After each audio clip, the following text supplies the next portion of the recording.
Hola, everybody. I hope everybody had a good day. Let us pay some bills, okay?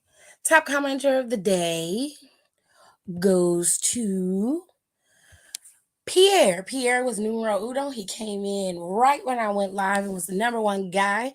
So shout out to you, Pierre. Very soon, like I've been saying, I'm going to be gifting memberships to those top commenters. Every membership I'm going to do once a week. I'll do the membership gifting, and I will do that on Wednesdays. And whoever are in the top five, I will draw your name at random, and you will get your membership to the channel for free. Okay? That's how it's going to work every week. And then I will gift a membership once a month until I get enough members to do my members only lives. Okay? With all that being said, the rest of the top five commenters are Donnie. Hello, Donnie. Hiram, Kayla, and of course, Sasha. So shout out to y'all for being my top five commenters of the day. And if you want to be a top five commenter, possibly win a membership to the channel, and of course, get your shout out every week or every couple of days that I go live, then all you have to do is come in, make sure you comment under the video when I go live. I can see down to the minute when you come in, and I'll be able to see it that way as to who came in first. It always line y'all up for me. I don't have to make no decisions whether you come in at the same time or not. One always comes in before the other, so it is what it is. But yes, you can get a shout out as well if you come in one to the into the live and I see your name up here. You'll get a shout out. Right?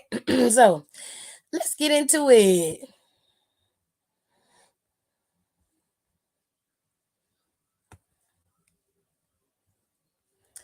Oh,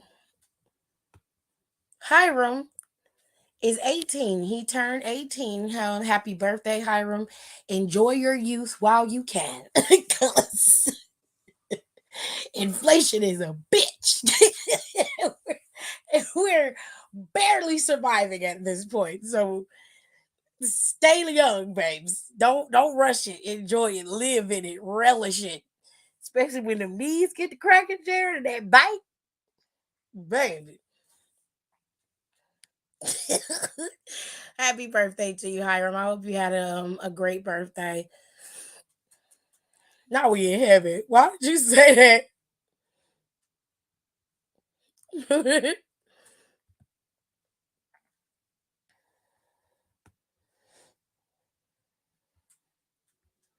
He said, "Oh, and that shit flies." Okay, flies. Okay, happy birthday to you, Hiram. I hope you had a good day. Enjoy your 18th birthday. All right, let's get into it. Let's dive into the show. NXT was really, really good. I got to start with the end. I got to. Now listen, yo, yo, listen. Trick Williams is a whole kiki, bro. A whole kiki. When I tell you, Trick was like, "Well, I'm a ladies' man. I'm damn sure for to act like one." Baby, he had lash all hot and bothered. I think she got to go take a shower, Jared. She want to do more than that. That baby clothes is soaked.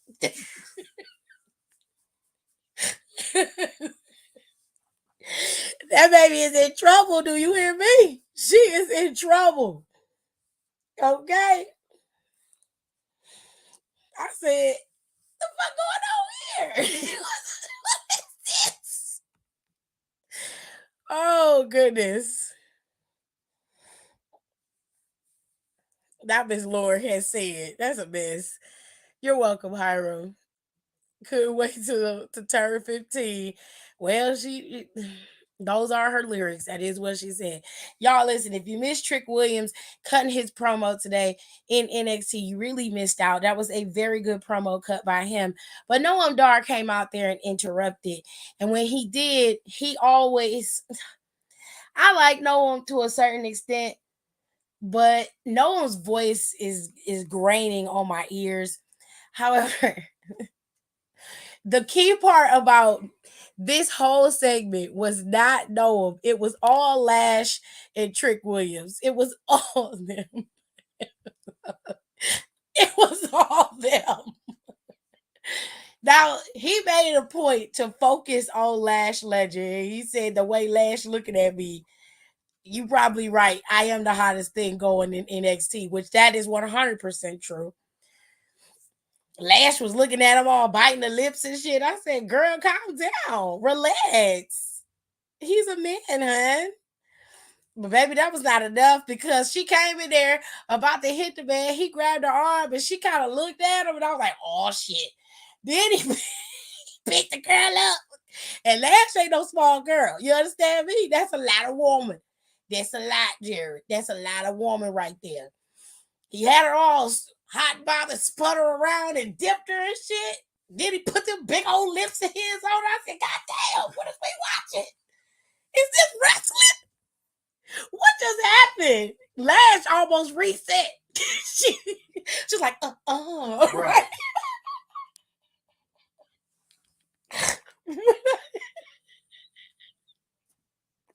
When I tell you that shit was the best thing I had seen in a long time, purely organic, which I loved about it the most.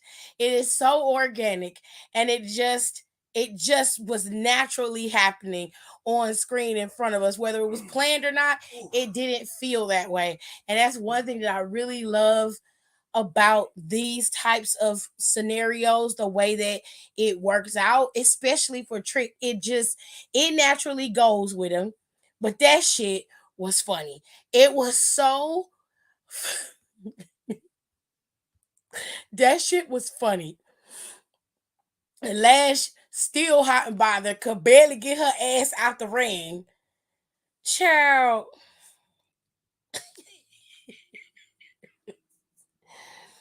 Oh, girl. At this point, you just got puddles. You just got puddles. Oh my God. I was crying. I still have to upload the video from it because it was too funny. Oh, shit. Oh, y'all gotta watch it if you haven't seen it. It's too good. It is too good. But Trick Williams has issued a challenge to Carmelo Hayes. They're gonna battle it out at Stand and Deliver. Okay. Now next week, Noam Dar and Trick Williams are gonna have a battle. So it's gonna be an interesting thing to watch. Now, for the rest of the show, as for the rest of the show, it was pretty straightforward, but there were some key points in the show that they decided to give monologues to. There were two monologues today.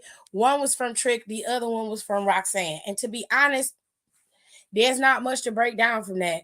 Roxanne said the same thing she been saying for the last 6 months. I never lost my title. I never got a fair shot at the title. Nobody cares. And she is 100% right. I don't care. I don't care that you didn't get another shot at the title because you did. While you're lying, you did. You earned another shot at the title. You need to be directing your anger at the person who took away your one-on-one opportunity, not Lyra Valkyria. That would be that Latino the girl who think that like being Latina is her only aspect of her personality. That's who you need to be directing your anger at, not at Lyra Valkyria, because she never had an issue with wrestling you. She's never ducked and dodged you. You are taking everything personally, and because you can't get what you want, now you want to have a temper tantrum and go out there and attack Lyra, thinking that that's gonna give you what you want. Now. You come out there and talk all this ignorant shit that you've been saying, spewing this bullshit, and then you go and demand that Ava give you the title since Lyra can't defend herself, because that's what happened to you. That's not what happened to you. When you fell out in the middle of the ring, it took them almost 2 weeks to determine whether you could come back and successfully compete. Then they had somebody else compete for the title. They did not hand anybody anything. They had to fight and compete for that championship. And you know that. But because you're so stuck in your bullshit and in your warped mind, you think that you somehow are deserving of that title. It's very interesting how you was just calling Cora Jade on some bullshit not too long ago. The same bullshit that she was on, your ass is on, but it's justified on your side, right? Because you have a cause. Cora didn't have a cause. Cora had a cause. Cora didn't want to be stuck in the back with your ass waving the let us leave crying and shit. So she decided to take her destiny into her own hands. To that I can respect. You, on the other hand, are a crybaby. I don't like crybabies because crybabies don't do what is necessary to have what they want. They sit up and whine and cry and complain, and then they make everybody else be their problem. Oh, you're the reason why I didn't get what I wanted. You got the Drew syndrome. It's got to be somebody else's fault.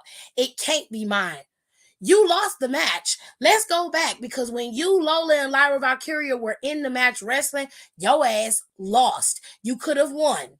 Lola ain't hard to fucking beat. I don't know why you didn't beat her, but you think that somehow you would have been able to just bowl over on Lyra Valkyria simply because you feel like you were deserving of the title. And that's just not how this shit works, babe. Life's not fair. You adjust and you move forward. You don't sit and cry and complain. You and Drew McIntyre just have such entitlement and audacity. It's weird. Like, girl, if you ain't getting it this way, go about it in a different way. And I don't care if you go about it in underhand tactics, okay? Y'all know I'm a face girl, and I'm okay with the face doing it straight up and following the straight and narrow path. Even if that means people who get in your way, you gotta take them out because they keep coming at you. Fully understand that. If you feel like you gotta invoke some rage to get what you want, I fully understand that. Even in the eyes of a heel, I can understand and respect it better when you like, I'm doing it because I want to. I want what I want. And I know if I sit back here and wait, ain't nobody gonna hand it to me. That's something I can actually respect over you out here making it seem like you're entitled to what you've been doing. You attacking Lyra Valkyria has nothing to do with you not being able to get your one-on-one opportunity, as you put it. Nothing. You lost a steel cage match to Kiana because of Izzy Dane. Didn't do nothing to Izzy Dane. Just went backstage and had a fucking fit. It's the way you handle shit that's weird to me. I don't understand it. And I'll never respect it. So you do you, babe. But at the end of the day, you're on some bullshit. You're on some bullshit.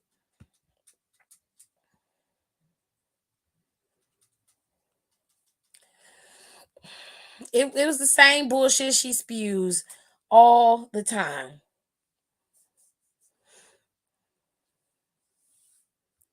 Yeah, I almost feel like this storyline was supposed to be for Cora, but they had to pivot.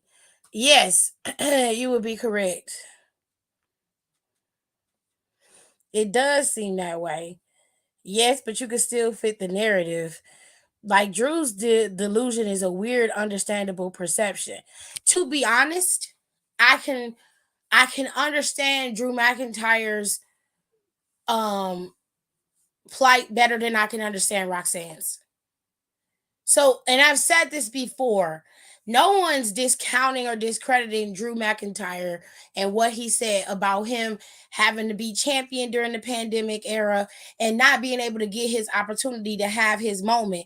Like everybody else has been able to have a moment in front of the crowd and he get to hear it, and nobody else, he hasn't been able to have that. That's a fair assessment. But the problem with Drew is that he's making everybody pay for it. He will even utilize those who cost him his opportunities at having that moment in the sun. He will use them to his advantage when necessary. So the rhetoric he's spewing, he does not follow. And that's where we deviate. That's where I have a problem. You're like, the bloodline is the bane of your existence, but yet you had no problem with them helping you win these matches. You had no problem with them interfering. You don't like when people come into the WWE and take advantage of it, but you had no problem with Logan Paul knocking out Randy so that you could win the Elimination Chamber. You don't like the fact that Jey Uso's getting a second chance And yet you have no problem with the bloodline coming in and costing him matches and taking him out while you get to reap the benefits and the rewards of it. As long as it benefits you, you're fine with it. But as soon as it is in your detriment, it's to your detriment, then you have a problem. So while yes, his narrative is plausible, it makes sense, you can understand it, it's still a bullshit excuse because you don't even follow your own edict. No, when it comes to Roxanne, she on some garbage. Plain and simple. Out of all the women in the locker room, she has had the most opportunities at being champion and actually getting the championship. She has been able to compete in almost every instance where that title was getting ready to be assessed to be defended or be defended. She's always been in the picture. So for her to act as if she's been left out is weird. To make it plainer so you understand, to those of you who don't, Kiana James right now is your best and biggest heel on that roster for the women's division outside of JC Jane, and they have not given her an opportunity at Lyra Valkyria. They have not given her the opportunity to go after Lyra. Why? Because they were resting on Cora. Cora went down, so they had Roxanne turn. Fine, don't have a problem with that. But you didn't have to go that route because you already had Kiana James beat. She already beat Roxanne. So why would you skip over Kiana to go for Roxanne when you could have just had Kiana? Kiana could have gave you what you needed in terms of being a hated heel. Everybody already hate her. She already got all the heat and all the momentum at the moment. Why are you still trying to build her? She's already been built. Put her ass in title contingency against Lyra. If you want a heel to hold that belt, give it to fucking Kiana. Because Roxanne don't need it. Roxanne need to be shipped to the main roster if we're being fair. Okay? I'm just calling it like I sees it.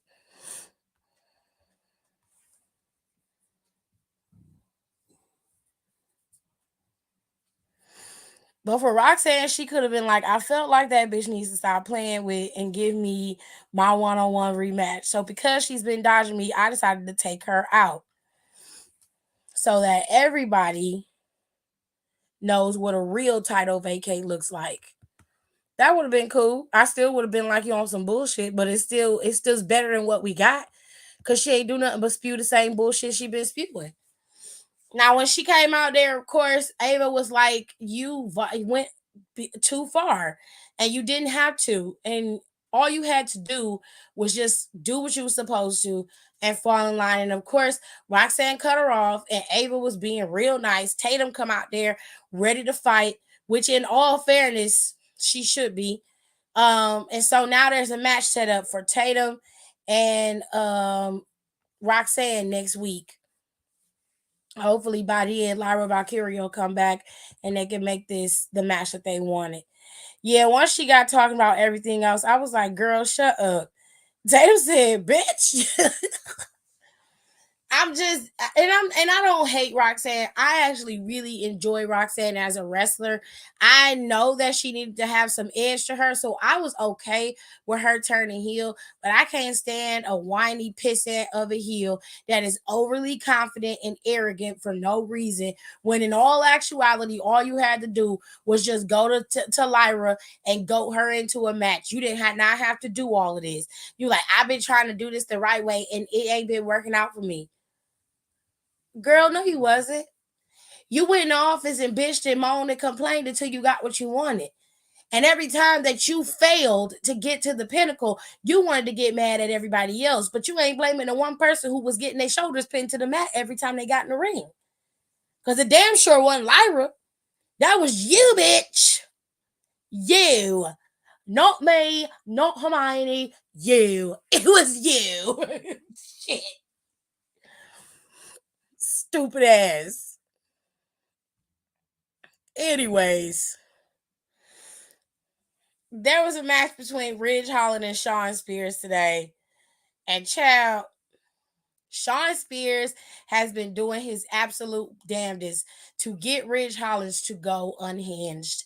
And I think he finally has done what is necessary to bring Ridge Hollins' rage to the forefront. Now, Vic is out there begging and pleading, telling them to control it, get yourself together. Hell no. The people don't like you anyway, Ridge. This is one time where I will say a heel turn is in your best interest. You are not going to be able to get these people on your side by coming out there and acting like a family man and giving everybody all of this love and admiration. We are in a new day and age where people don't give a damn about none of that shit. They don't care. And I wouldn't either. I would go out there and I would wreak havoc on every motherfucker that came out there. Anybody who came up against me, I would destroy them. And I would leave nothing left.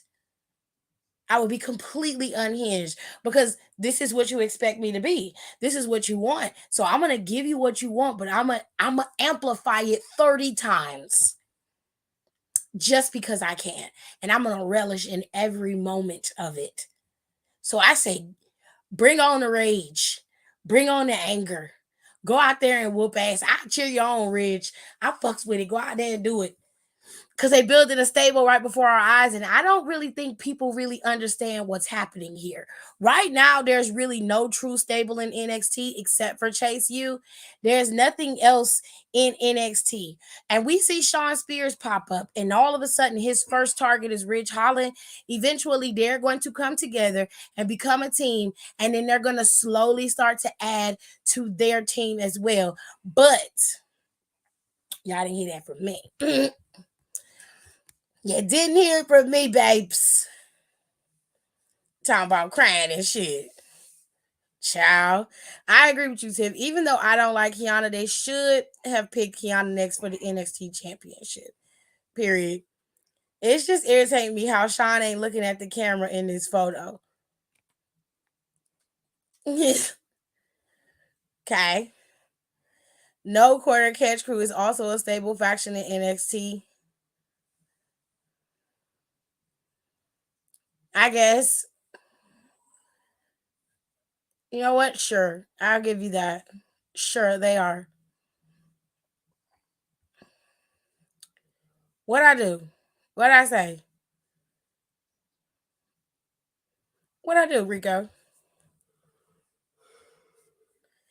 D'Angelo family, OTM, Gallus. Gallus don't fucking count because they're boring.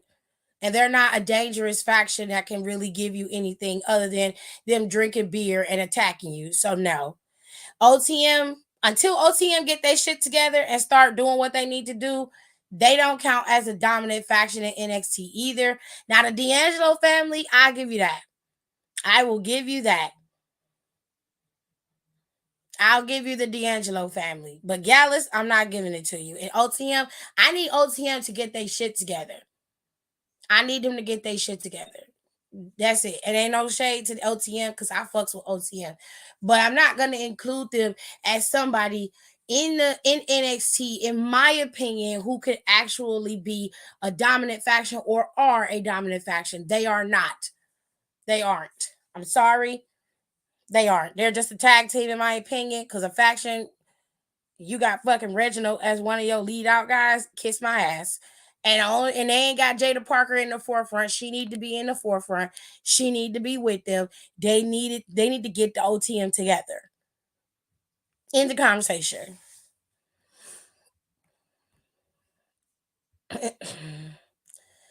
No, I'm not counting Metaphor either. Sorry. Y'all can count them. That's your business. And y'all are right. Those are factions in NXT. But I don't like them. So I'm not counting them. I'm not. The only people I can respect is the D'Angelo family. Like Rico said, I'll give Jayla the no catch quarter crew because they do have the NXT Heritage Cup. So I'll give you that. But no. So Gigi Dolan had a match with Ariana Grace today, and Gigi Dolan punched Ariana Grace right in the cooter. punched that baby right in the cooter, honey. And because she punched her in the cooter, ref calls it a low blow, and that match was a disqualification, which means Ariana Grace won by DQ. And now Gigi Dolan has to go to Ariana Grace's school of manners and lady. Like she has to teach her how to be a lady, and she has to follow Ariana Grace's edict. It has to be. It's gonna. I knew she was gonna lose, so I'm not necessarily mad about that. It is what it is. Not gonna lie, Metaphor don't need Noam anymore. It's time for him to go after the big titles now. Metaphor don't disrespect. I'm disrespecting him. Come for me if you want to. I don't care. I'm disrespecting him. This storyline with Ariana and Gigi is gonna be great. I think it's very funny and I think it's interesting, but I also think it'll benefit Gigi Dolan while also uplifting Ariana Grace. I think it's a very smart storyline for both of them. He can still be with them while going after big titles. I agree. I think that Noam Dar being with the Metaphor helped him, and of course, it gave Oro, Lash, and Jakara some semblance on the roster, because I don't think without no one would they be anywhere. And I hate to say that, but it's just they were not getting anywhere on their own, especially Oro. You know, they weren't getting anywhere on their own, and with them being with no one, they gave them some purpose and a reason to be out there on a weekly basis, and I can respect that. Plus, it gave Lash the wiggle room she needed to move forward and be seen as a plausible threat for that NXT Women's Championship, especially with her performance in the last Iron Survivor Challenge match that they had at NXT Deadline last year. So I won't say that no one needs to get rid of Metaphor. I didn't say that. I'm just saying they're not a threat to anybody at the moment. So that's not disrespectful. That's just facts.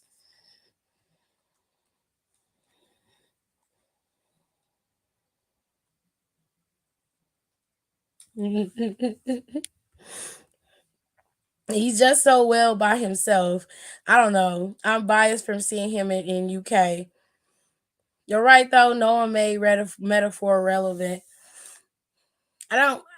I don't like to say it like that, but to better explain it so it doesn't come across as without him, Lash, Jakara, and Oro wouldn't have a career. I believe for wholeheartedly Lash would have moved forward and would have had a career. It would have been a little bit more difficult for Jakara and possibly Oro to go forward because Oro exists in that mid card where Axiom and Nathan Frazier are just great. And he's a little late on the timing when it comes to his promos. And Jakara hasn't really had a chance to really prove what she's capable of, but she's not a bad wrestler either. She has all of the tools to move forward. When I say that without Noam, Metaphor probably wouldn't have what they have. I don't mean it in the sense of where he makes the group. Because honestly, if we're being fair, Lash and Jakara are a big personality of Metaphor, and Noam Dar is like rounding them all out. You know what I'm saying? I got you, Don. I got you. Don't worry about it. Lash is rounding them out. Lash and Jakara are your lead outs. Noam Dar rounds them out and adds to that personality. You know what I'm saying? I do believe 100% he abdicated for those three. So I do think that he is a big reason as to why we see them on TV. But they also are talented individuals. And without them, no one probably wouldn't have what he has either, which is a strong footing in NXT. It's hard to come from NXT UK and come in and then push through and be somebody of semblance unless you already had that showing in NXT like Ilya had with Walter a few years back. It's very difficult. A lot of people don't respond to the European and Japanese wrestlers the way they respond to the American wrestlers. So that is not an easy feat. Noam Dar has a lot of personality and it works for him, but I don't want to give all the credit to Noam. I'll give him the credit for requesting the people he requested to be around and building that stable so that it works in his favor. But I also want to make sure that Lash and Jakara and Oro get the credit that they deserve as well, because they are the ones who helped create Metaphor and built it into the faction that it is. Now, I ain't disrespecting them by saying they're not a plausible threat to anyone, but they aren't at the moment. Once no one focuses on what he wants to focus on, they very well could be. But at the moment, they are not.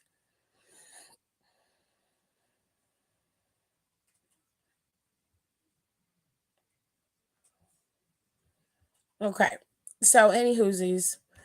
Next, we have the match between Obafemi and Briggs, I think. Jensen and Briggs, one of them, I don't know.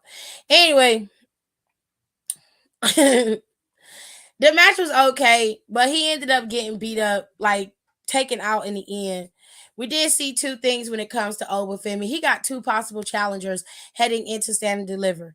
Dijak has made it very clear that he is a target for him. And then you also have, I think that's Briggs who was out there. So Briggs is also another one who has a target on him because he watched Jensen get beat down. And Briggs is like standing there, really nothing that he could do but watch his former tag team um teammate and former friend, well, his friend, get beat up. And Oba did it so treacherously and he was so cruel about it. I would not put it past them if they decided to make Dijak and Briggs compete for the number one contendership for Obafemi's title, and then they let Briggs be the one to go up against him and get the championship off of Oba, or they have Dijak take it off of Oba later on down the line. It's plausible with all of those scenarios, but I'm not 100% sure. I just want to make sure I give you guys what I'm seeing, and then when we move forward, we can see what else they got going on. Now, there was a match between OTM and LWO, and I'm so glad that LWO was able to move forward. Unfortunately for OTM, they were not able to best LWO despite them attacking them in the end. I also think that next week when they have this triple threat match to determine the number one contender for Braun Breaker and Baron Corbin's tag team titles, that more than likely Legado del Fantasma is going to cost LWO the opportunity. And that's going to be the issue between them going up against them in NXT. Plus, they still have to qualify for another tag team match that's happening at WrestleMania. So LWO has a massive opportunity here to possibly go to Mania or go to Stand and Deliver. Either way, they need to be on one of those cards, because if they're in that ladder match, it's going to be fucking magic. Magic, okay? It's going to be magic. But I can tell you right now, the winner of this triple threat match next week is going to be the Good Brothers. It is not going to be anybody else but the fucking Good Brothers, okay?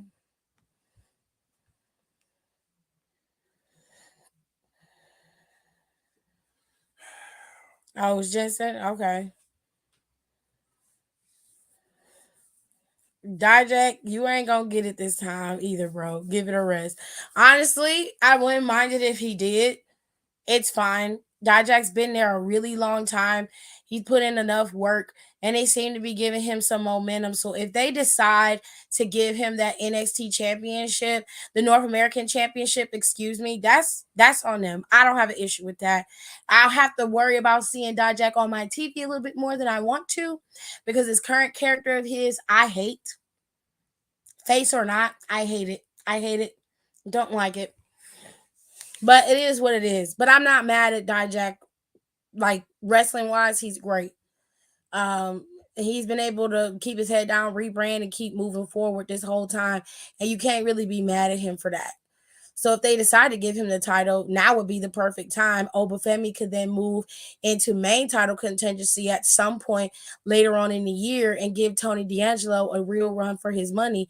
Because the way I see it, they definitely need to give that title to Tony and let Ilya move on from NXT, if we're being fair. Now, What else happened on NXT?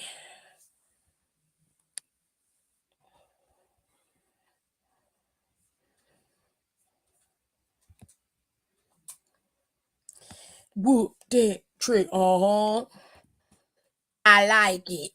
Oh yeah, man. Oh yeah.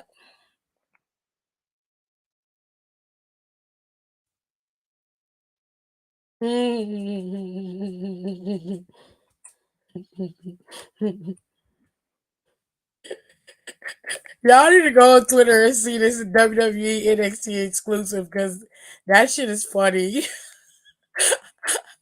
It's hella hilarious. Lash all hot.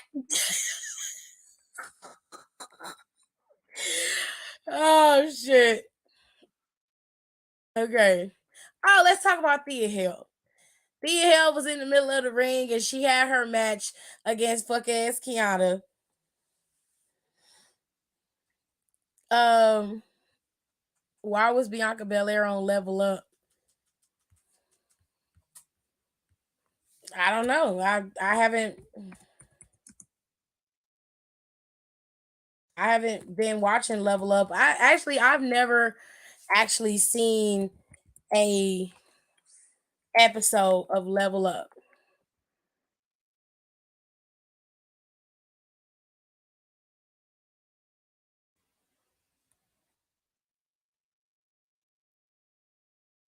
I've never seen that, so I have no idea. But let's talk about Thea. So Thea had a match with fuck ass Kiana and that cat lady looking, that cat face looking bitch, Izzy. She had a match with them, and at first her partner was um she didn't know who her partner was gonna be. And she thought she was gonna have JC as a partner, but JC just pretty much threw her to the wayside and abandoned her. And nobody really understands why. And JC hasn't even explained herself, which to be honest, I don't need one because I told y'all that bitch was gonna do that shit to her. It just took a little longer than I thought. Um, but essentially she just was like, she decided to get a replacement and had Kaylani be her partner for for that tag team match. But Kaylani ended up getting attacked in the back. Now, there's two ways that this could have gone. Well, actually, three. You could have had fuck ass Kiana and that catface bitch do it. They probably did it, but it's a little bit too obvious for me. I think it was either JC and that weirdo OnlyFans looking hoe that she be running around with, or it is Fallon who did it, and we just getting this biggest swerve of the century when it comes to Fallon. Um, the girls were in the ring. They had their match. JC moved Fallon out the way to not, so she didn't get the hit from Izzy or Kiana. I don't know who was doing it, but Thea ended up taking the hit. It ended up getting pinned, and Izzy blocked Fallon from getting in there, stopping the pin. So as the match continued, JC Jane carried her ass in the ring, thinking she was the greatest thing since sliced bread, and her weird ass OF friend standing there looking like they. You know what killed me about JC is that JC's not a bad looking girl, but the way she does her makeup is so heavy and extreme.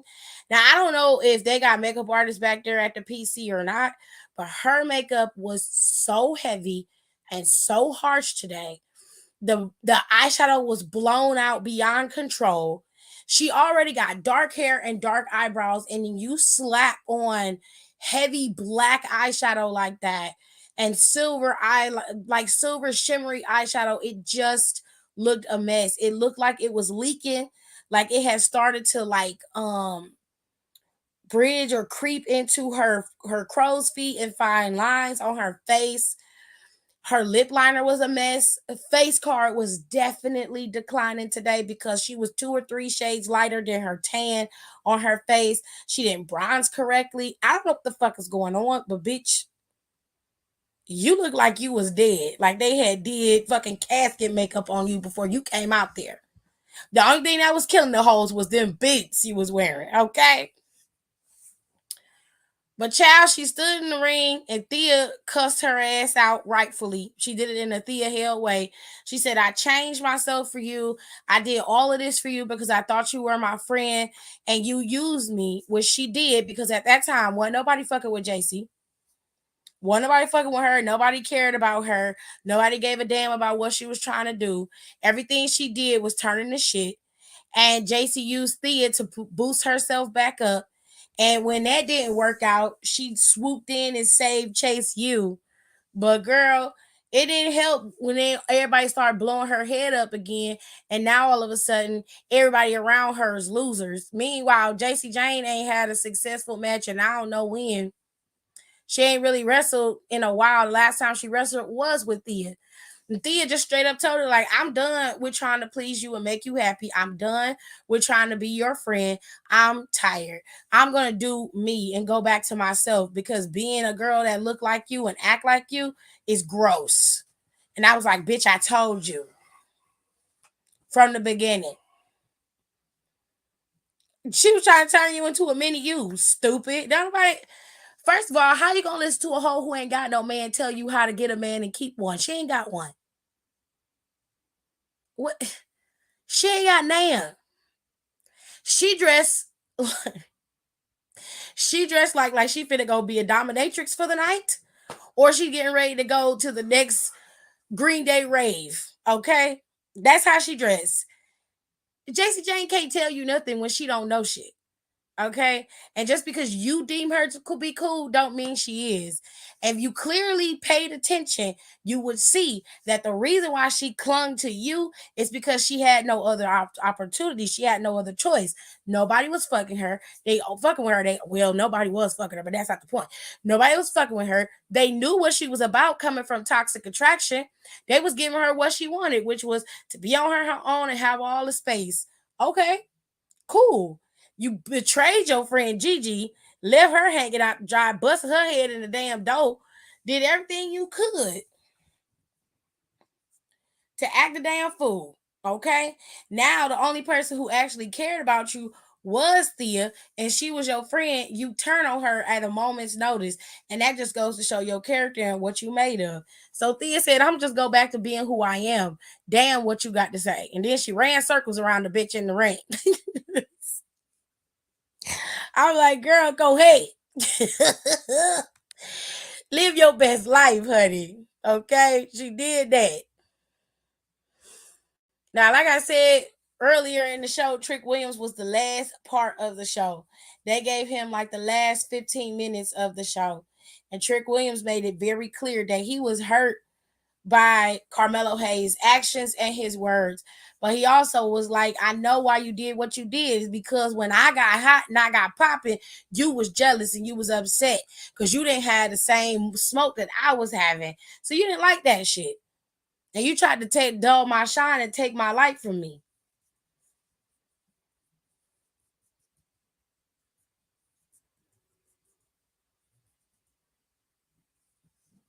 What's going on with her? So he made the challenge, and hopefully next week Carmelo Hayes will accept. I don't think I have anything else to cover when it comes to NXT, but I do think that Stand and Deliver is gonna issue. Obviously, it's gonna have the following when it comes to Stand and Deliver. Right now, the only match that is vividly booked for Stand and Deliver is the NXT Men's Championship. But of course, the NXT Tag Team Championships are also going to be contested. The NXT Women's Championship is also going to be contested. And I'm sure they'll throw in some other matches in there as well. Of course, Trick Williams and Carmelo Hayes' match will also be there. So you'll have a nice little nice little match. I mean, a nice little PLE setup for Stand and Deliver. And it's going to be worth the hype, okay? I'm very interested in this situation with Ilya and the Don. And I'll end it with this. The Don was at his restaurant eating with his family, and they embraced Luca because Luca had to do 2 tasks and he completed them successfully according to Luca and the Don. So they were celebrating, and of course, Rizzo was there giving Don his props for winning and going and solidifying his place in Stand and Deliver. And she was just telling him how proud the family was in Philly and how once he wins, they can all celebrate together. Ilya showed up at the restaurant unannounced without an invitation. This was a form of disrespect to the Don. So when Ilya left, he was quote unquote kidnapped by Luca and the underboss. They put him in the trunk of the car and then they drove to the bridge where they would usually conduct other business. They got to the bridge and they basically pulled out Ilya, and this was an intimidation tactic. The whole point was to prove that the Don could get to him anytime, anywhere, but he was not going to tolerate any disrespect. Ilya basically said, "You want to intimidate me? Try and be my guest, but I'm not afraid, and you can't intimidate me." The Don said, "Look, usually these conversations would end very differently. You would be silent, and I would be walking away from this bridge alone. But today, we're going to do this differently. We're both going to walk away. But I want you to understand that while you do have a certain amount of power, it is nothing compared to the power that I wield. So I suggest that you tread very lightly when it comes to me." So Ilya said, "You know what, Tony? You're going to find out that I operate on a very different level, and it doesn't matter what I need to do, I always find a way." And I said, this is a very, very interesting development. It's a very interesting storyline, and I like it. I'm very curious as to how they're going to continue to go moving forward. But this first meeting between these two, that power struggle was very interesting and I liked it and it was fun to watch. So I'm curious as to how the storyline is going to continue to develop. With all that being said, ladies and gents, that is it. That is NXT. Okay. She's probably there to help next in line talent. I'm happy because this is the Tony I've been waiting for. It's a good version of him. He's kind of teetotaling that line of a heel and a hero. He's an anti-hero type of character, and I really like it. It fits Tony. It works for him. And I like him operating under the guise of him being a boss because to me, that is what his character is supposed to be. You know, he's supposed to be a mafia mobster Don type of character, so go full on. Don't half-ass it. Give us all of it, you know? I said they was testing the waters with them tag titles. You did. I have to give you your props on that. You did say that. So tomorrow we'll go over the WrestleMania match card again, and we'll talk about potential matches that they could be adding to the card on the women's side and what they're doing with the women's division in terms of expanding things or what they could do with the NXT women, well, the women's tag team championships going into WrestleMania and how they could book that. Since they have a ladder match for the men, you guys can tell me some matches they could potentially book for the women. With all that being said, ladies and gents, I'm going to go. I hope you guys have a good night and you enjoyed this recap of NXT. NXT was fun today. It was so much fun. I really enjoyed it. It was so good. If you missed it, you missed out on some really fun entertainment. And Shawn Michaels has been cooking as of lately as the head of NXT. And I think that they got to give Ava a little bit more backbone back there. She's got to gain control of her show. Overall, though, I'll say they're doing a bang up job from the booking of Ava as a GM to how each character is being portrayed. You really are invested in the stories in NXT and how they start to build new talent. It's just Shawn Michaels is just cranking them out like he should, and I got to pay all the respects to that bald headed man. With all that being said, I will see you guys tomorrow when we talk about WrestleMania potential. We're also going to talk about that article that came out with Vince McMahon and the implication of the VPs of WWE. I'm going to clarify a few things, but I'm also going to post our podcast that we recorded on Monday, which also clarifies a few things when it comes to um, that particular viral post about the lawsuit with Vince McMahon and the VPs that have been implicated. We will break that down on the podcast as well, but I will also break it down here for those of you who want a better understanding of what's being said in that lawsuit. With all that being said, don't forget to go over to the KTT podcast. The Am I the Asshole posts are doing pretty well over there. And of course, I try to keep Pop Culture Wednesday going. I skipped last week because I didn't feel like it. So this week I'm going to do it because there are a couple stories that have come out that are just wild. So don't forget to listen to the KCT with Tiff podcast. It is a labor of love. I really enjoy doing it. And I did start posting it to YouTube. So if you want to listen to it like a podcast on YouTube, you definitely can. Okay. And I would greatly appreciate that if you did. All right. So I'm going to head on out, but don't forget